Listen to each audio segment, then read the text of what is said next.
ప్రధాని మోడీకి ప్రజాశాంతి పార్టీ అధినేత కేఏ పాల్ సవాల్ విసిరారు. మోడీ సికింద్రాబాద్ నుంచి పోటీ చేస్తున్నారని, తాను కూడా మోడీపై పోటీ చేస్తానని, తెలుగుడి సత్తాను మోడీకి బీజేపీకి చూపిస్తామని సవాల్ చేశారు. అసలు మోడీకి ఎందుకు ఓటేయాలంటూ ప్రశ్నిస్తున్నారు ఆయన. మోడీని చిత్తుచిత్తుగా ఓడించడానికి ఇది మంచి అవకాశమని అందరూ కలిసి రావాలని పిలుపునిచ్చారు పాల్.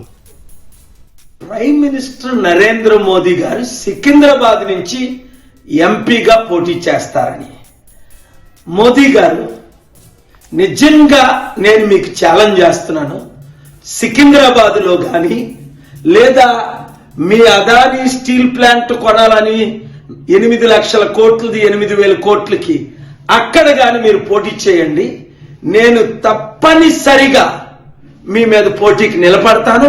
మా తెలుగు సత్తా అప్పుడు ఎన్టీఆర్ గారు ఇందిరాగాంధీకి చూపించారే, ఇప్పుడు మా తెలుగు సత్తా మీకు మీ బీజేపీకి చూపిస్తాం. 20 కోట్లు ఉద్యోగాలు ఇచ్చేయాలని మీకు ఓట్లేయాలా? సంవత్సరానికి 1,00,000 కోట్లు కాంగ్రెస్ పార్టీ అప్పు చేస్తే మీరు నెలకు 1,00,000 కోట్లు అప్పు చేసి 130 లక్షల కోట్లు అప్పు చేశారని మీకు ఓటేయాలా? ఇచ్చిన వాగ్దానాలు ఒకటి నెరవేర్చలేనందుకు ఓట్లేయాలా? నల్లధనం తీసుకొచ్చి ప్రతి ఒక్కరికి 15 లక్షల రూపాయలు ఇస్తానని 15 రూపాయలు ఇవ్వనందుకు ఓటేయాలా?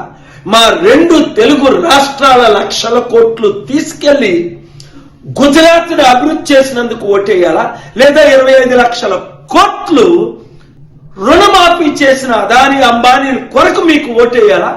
దేని కొరకు ఓటేయాలి? 7569441275 అందరూ రండి, కలిసి పోరాడదాం.